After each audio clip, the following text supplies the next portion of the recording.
No programa de hoje, nós vamos abordar o tratamento do vinho por parte da Bíblia. Como a Bíblia trata e recomenda a utilização do vinho. Eu sou João Batista, pesquisador bíblico, ufológico, espiritualista e pesquisador da viagem no tempo. E desejo a todos e a todas uma boa noite para quem é de noite e um bom dia para quem é de dia. Mas vamos então ao nosso programa de hoje. Como eu disse, eu vou tratar hoje como o vinho é visto pela Bíblia, como ele é recomendado. Então vamos lá. O uso do vinho na Bíblia é recomendado em diversas ocasiões, porém sempre com muita moderação. Isso significa o seguinte: quando você vai tomar um cálice de vinho, é um cálice e não um cálice de vinho. Tá? Muita gente brinca com isso, depende do tamanho do cálice, né? Mas vamos dar continuidade. Ah, o vinho não é recomendável que a mulher o consuma durante a gravidez. Então, nós temos passagens, algumas passagens da Bíblia, que dizem que durante a gravidez, uma mulher não deve consumir vinho. Nós temos, por exemplo, o caso de Sansão. O nascimento de Sansão, nós tivemos que um homem de Deus veio trazer uma mensagem à esposa de Manoé, que era estéril, e dizendo que ela teria um filho e que este filho seria consagrado ao Senhor. E a mãe não deveria tomar vinho nem bebida alcoólica. Olha só, novamente nós temos uma passagem na Bíblia onde uma mulher estéril dá à luz a uma criança. Nesse caso foi Sansão, a criança que nasceu, e foi filha de Manoé, sua esposa. E a recomendação do homem do Senhor é: a mãe não deverá tomar vinho nem qualquer outra bebida alcoólica, não apenas o vinho. Mas vamos dar continuidade. Nós temos também que o vinho era considerado como uso medicinal, em especial para o estômago, quando era misturado com água. Então, nós misturando o vinho com água, reduzimos a sua ação, ele se torna um medicamento, um remédio. Eu já vi essas recomendações de vinho com água muitas vezes, mas não sabia que ele era recomendado pela Bíblia. Lá atrás, as pessoas já tinham conhecimento disso. Bom, e a recomendação do escriba Esdras para se tomar um licor. Ou seja, o que é esse licor que ele se referia? Era vinho misturado com mel. Este vinho misturado com mel já foi utilizado por outras civilizações também no passado. Então, temos também aqui na Bíblia esta recomendação. Então, se notarem, perceba que o vinho era recomendado. É claro, de forma moderada, não muito, inclusive como forma de medicamento. Bom, vamos continuar. Ah, no início, como eu comentei, tem que se tomar cuidado para não beber demais, pois quando tomares muito vinho, dirás incoerências e poderás te arrepender posteriormente pelo que vieres a fazer. Como acontece nos dias de hoje, não apenas com o vinho, mas com qualquer outra bebida alcoólica, onde a pessoa começa a falar demais. Nós temos até um tom de brincadeira, e quando um espião quer descobrir alguma coisa, uma mulher espiã quer descobrir alguma coisa, ela embebeda o seu alvo. E aí ele começa a falar tudo. Portanto, já na Bíblia tinha esta recomendação: cuidado para não beber demais, pois dirás incoerências. Nós temos também na Bíblia uma entidade, uma pessoa que fazia parte, que era a parte do nazireato, era o nazireu. Esse nazireu, quando um homem ou mulher faziam o voto do nazireato, não podiam então tomar vinho e nem nada derivado da uva. Não podiam comer passas, uvas ou qualquer outra coisa que fosse derivado. Lhes era proibido, pois, não, pois se eles fizessem isto, quebravam o voto do nazireato. Nós vamos ver mais à frente na Bíblia, onde comenta isto. Nós vamos dar agora uma continuação para ver mais algumas pinceladas nas recomendações bíblicas no que diz respeito ao vinho.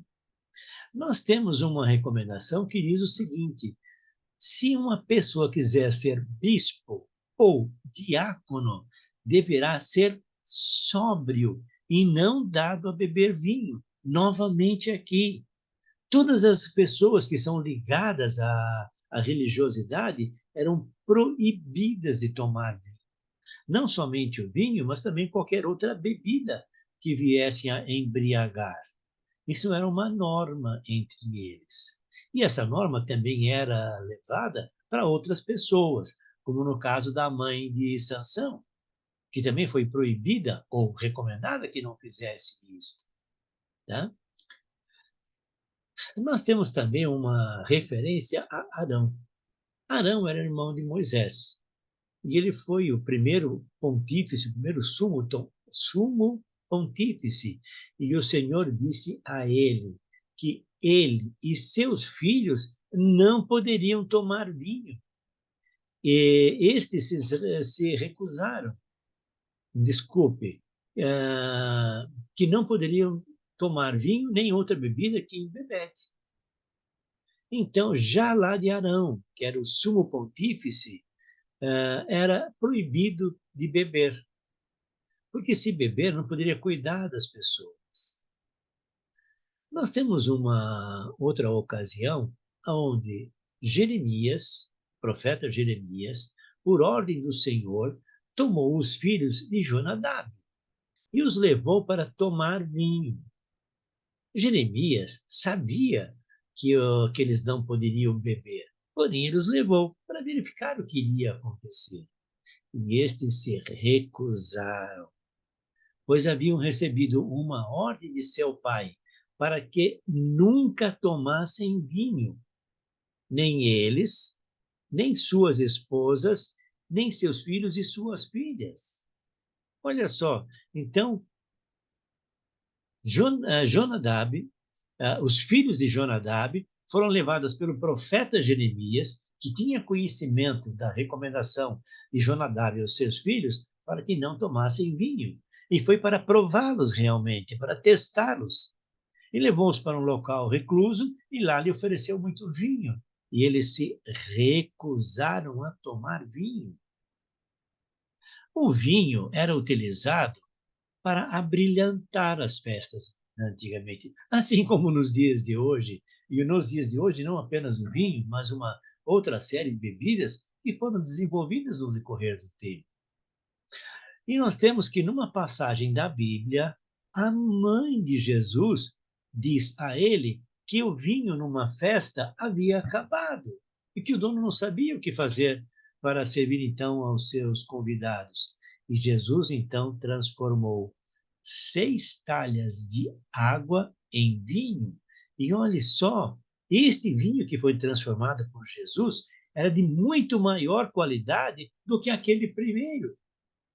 E era comum naquelas festas que, no início da festa, no início, quando as pessoas estavam chegando, estavam começando a tomar o vinho, que eles servissem o melhor vinho, para que eles provassem e satisfizessem. Porém, com o decorrer da festa, onde as pessoas já começavam a ficar meio altas, então era servido um vinho de menor qualidade. Por quê? Porque nessa altura as pessoas não sabiam mais o que era a qualidade do vinho, o que era a coisa. Estavam embriagadas, então era servido um vinho de menor qualidade. E neste caso, nesta festa, as próprias pessoas, os garçons da antiguidade, disseram que não era comum isto, que era comum que eles servissem o vinho melhor no início e o pior no final, e que ali era diferente, que passaram a servir o melhor vinho com a melhor qualidade.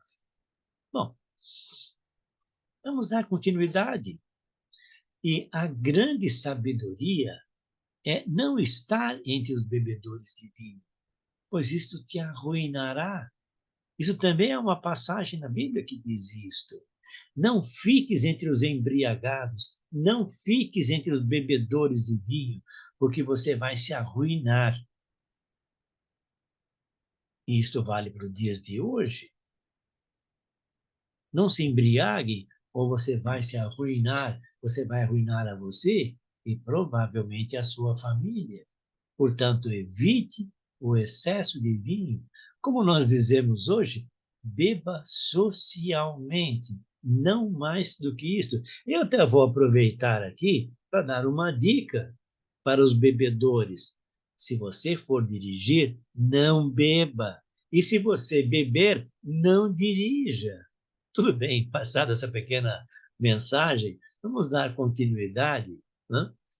Nós temos também uma outra passagem na Bíblia que é interessante, associando vinho e mulheres. E na Bíblia diz que o vinho e as mulheres fazem sucumbir até mesmo os sábios.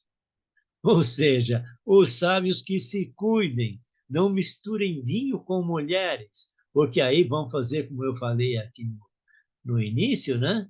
Que vai dizer incoerências e o sábio vai deixar de ser sábio. Então há também esta curiosidade na Bíblia. Eu não diria curiosidade, eu diria uma recomendação. Bom, vamos falar agora algumas coisas no que diz respeito a outras civilizações que também na antiguidade fizeram referências ao vinho. E nós temos na antiguidade, no Egito e Mesopotâmia, os papiros que revelam detalhes da produção do vinho e também da cerveja. Lembra que eu disse lá em cima que não deveriam tomar vinho nem bebida que embriague? Então era o vinho e a cerveja. E eles acreditavam que as bebidas fermentadas eliminavam os germes e parasitas e poderiam ser utilizados como medicamentos, em especial na luta contra os males provenientes das águas do rio Nilo. As águas do rio Nilo eram muito poluídas, tinham várias bactérias, vírus, etc. Então, vinho e cerveja eram recomendados para eliminar esses males provenientes das águas.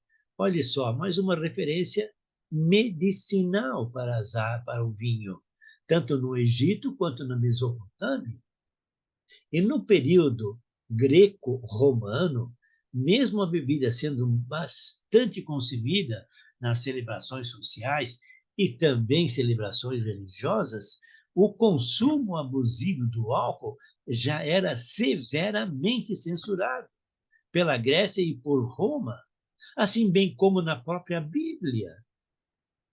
Então, percebe, a recomendação de se moderar o consumo de vinho, tanto de vinho quanto de cerveja, já era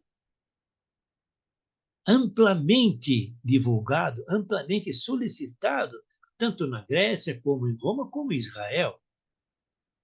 São recomendações bíblicas. Eu vou dar uma pequena pincelada aqui agora em alguns pontos da Bíblia. Eu vou ser rápido para que não seja cansativo, mas é interessante eu falar isso aqui para mostrar aos senhores e às senhoras da onde realmente isto foi retirado. Então, nós temos, por exemplo, em Juízes 13, de 2 a 8, aquilo que eu comentei com relação beber vinho, que diz o seguinte: havia um homem de Saraá, de uma família danita, cujo nome era Manoé. Sua mulher era estéril e não tinha filhos. O anjo do Senhor apareceu a essa mulher e lhe disse: és estéril e não tivestes filhos, mas conceberás e darás à luz a um filho. Portanto, toma cuidado de não beber vinho, nem bebida alcoólica, ou de comer qualquer coisa impura, porque o filho que conceberás e darás à luz será consagrado a Deus desde o seio materno. Então, olhe só, essa é uma passagem bíblica a respeito da bebida na maternidade, né?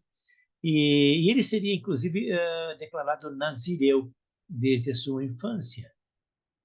Nós temos na passagem também, na Bíblia, em Timóteo 5:23, faço questão de dizer o capítulo e o versículo, porque os senhores possam consultar no futuro, quando considerarem necessário. E diz o seguinte: não bebas mais água só, mas usa de um pouco de vinho por causa do teu estômago e das tuas frequentes enfermidades. Então, em Timóteo, ele diz: não beba somente água, misture um pouco de vinho na água, que isto vai lhe servir de, de alívio para o estômago e pelas enfermidades frequentes. Este é um uso medicinal que eu comentei acima. Nós temos também uma passagem bastante interessante a respeito de licor em Neemias 8:10, que diz: E Esdra disse-lhes: Ide e comei alimentos gordurosos e bebei licores doces. Na Bíblia 1, essa versão que eu disse é da Bíblia 2. Na Bíblia 1, ele traduz um pouquinho diferente e diz: bebei vinho misturado com mel. Então, na Bíblia 2 diz: bebei licores doces. E na Bíblia 1, vinho misturado com mel. E eu, continuando a leitura: e mandai uma parte aos que nada têm para preparar, pois este é um dia consagrado ao Senhor. Não estejais tristes, pois a alegria do Senhor é a vossa defesa. Aqui, novamente, ele recomenda o uso de licores, que simplesmente era vinho misturado com mel. Eu vou até experimentar, viu? Amanhã ou depois eu vou pegar um pouquinho de vinho misturado com mel e ver qual é o sabor, para ver se ele vai ser o sabor de um licor. Não sei se senhores e senhoras querem fazer isso, mas eu acho até interessante. Bom, nós temos também uma outra passagem em Provérbios 23, de 29 a 35. Eu não vou ler tudo, é apenas um pequeno trecho, né?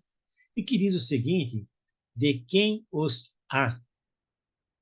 De quem os ai? Em termos de pergunta, de quem as rixas, de quem as queixas, de quem as pancadas sem motivo, de quem os olhos nublados. E diz em seguida, daquele que se entretém até as altas horas com vinho e anda saboreando licores. Não admires o vinho quando este se avermelha, quando forma bolhas na taça e desliza suavemente. Ele continua aqui em várias coisas, mas o importante disto, que também vale muito para os dias de hoje, é cuidado com o vinho até as altas horas e licores, porque você pode dar pancadas sem motivo, ter os olhos nublados, de quem são se queixar e fazer muitas rixas. Isso já era comentado na Bíblia. E como eu falei, continua até os dias de hoje. O que eu falei sobre o nazireato? Nós temos em Números 6, de 1 a 4, o voto do nazireato.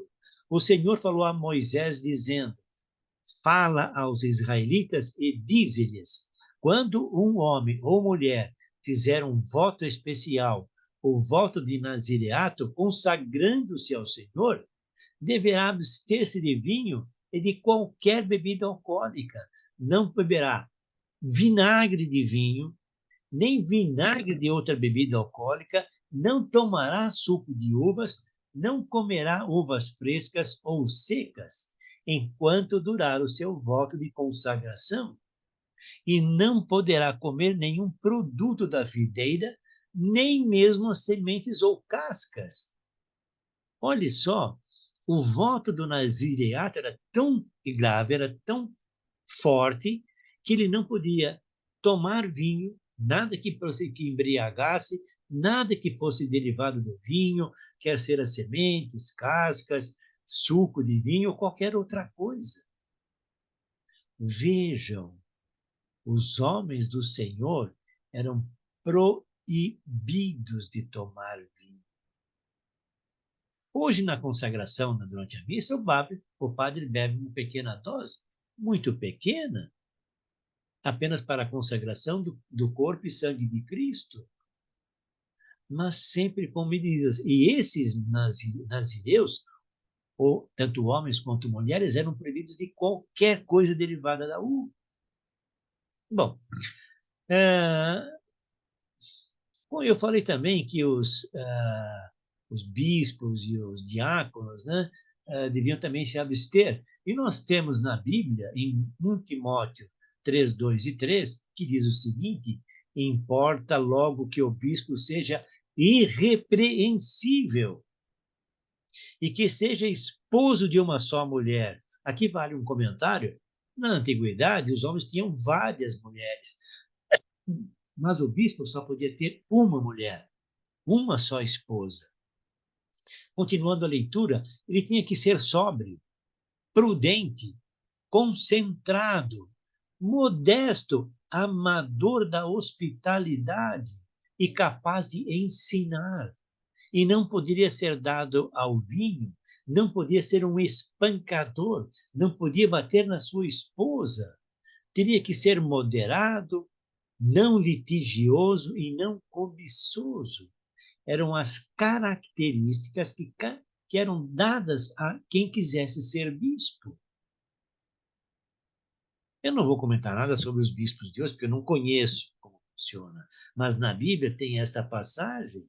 E com relação aos diáconos, os diáconos, de modo semelhante, sejam modestos, não dobrem as suas palavras, nem sujeitos a beber muito vinho, nem amigos de sorte das ganâncias.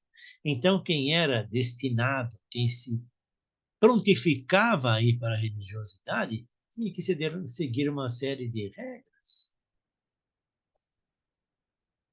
Bom, há várias passagens que eu comentei aqui e que têm todas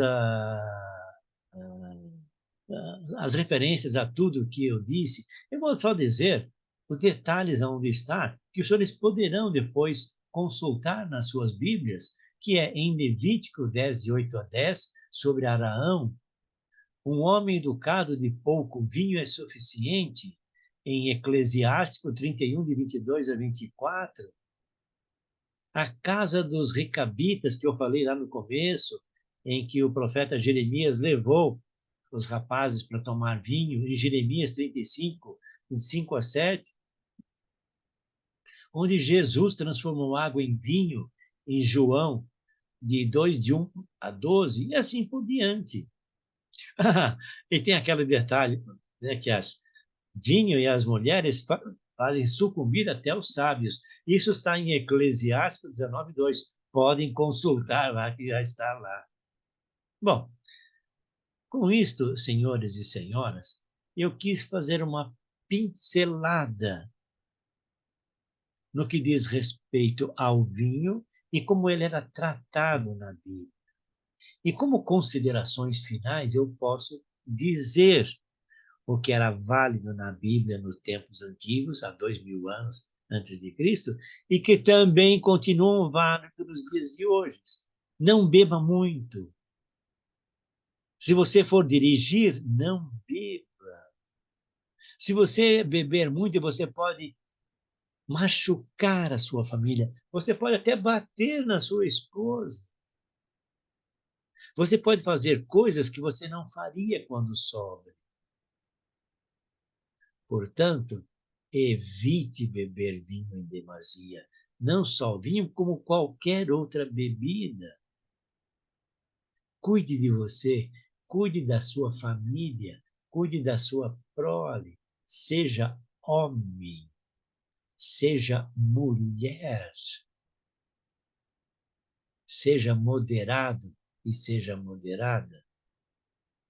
Bom, nesse ponto agora, eu pediria aos senhores e às senhoras que, por gentileza, se gostaram desse meu programa, clique naquele breguetinho do gostei e, por favor, se inscrevam no meu canal.